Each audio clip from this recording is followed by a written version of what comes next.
سلامونه او پیرزونه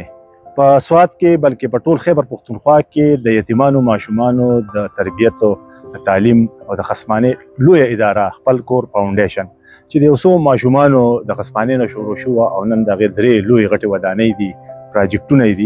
هغه چې د نو د 1300 کلونو راهسه د یتیمانان ماشومان چې دغه سوکینه دغه د تعلیم او تربیت سوکني هغه ته تعلیم او تربیت هم ورکي خوراک وتم ورکي او دغه رنګ هغه ته ډیر ښه مستقبل هم ورکي او دغه ډیر ښه کسان چې د هغه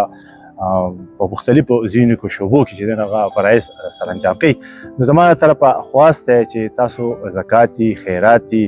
صدقه د روزې په میاش کې بابرکته میاش کې هر قسمه تاسو سره خوراکي سيزونه کاغه وچ خوراک ته او کاغه تیار خوراک ته کاغه دغه ادارې ته تاسو ورکې نو تاسو خیرات زکات هغه په صحیح ځای کې لګي په صحیح لاسونو کې لګي دغه اداره موږ په خپل اساس واره چې دنو هغه ریکارډ کړی دا دغه ریپورتونه او پای کې چې کوم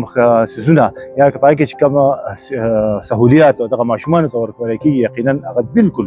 په خلاص او په پاک لاس ورکول کېږي نو زه په خپل هم چې دنو دغه شروعات کوم سو پیسې ورکوم څنګه ورکوم دغه تاسو نه دغه ریا کې برازي او بعضی خلک کوي چې صحافیان څو ورکوي نو هغه زما چې سونه توان دي زه خپل طرفم اعلان کوم او تاسو ته وایم چې دغه ادارې کې چې تاسو خپل کومک وکړي هغه سره خپل هدیه هغه سره خپل زکات خیرات چې سي هغه ته ورکړي دغه ماشومان په مخونو باندې خندا راوستل ام زموږ ذمہواری ده घर ऑफिस या हर जगह बआसानी अपने मोबाइल ईजी पैसा ऐप पर अपनी ज़कात व अतियात भेजने का तरीक़ा। ईजी पैसा ऐप ओपन करें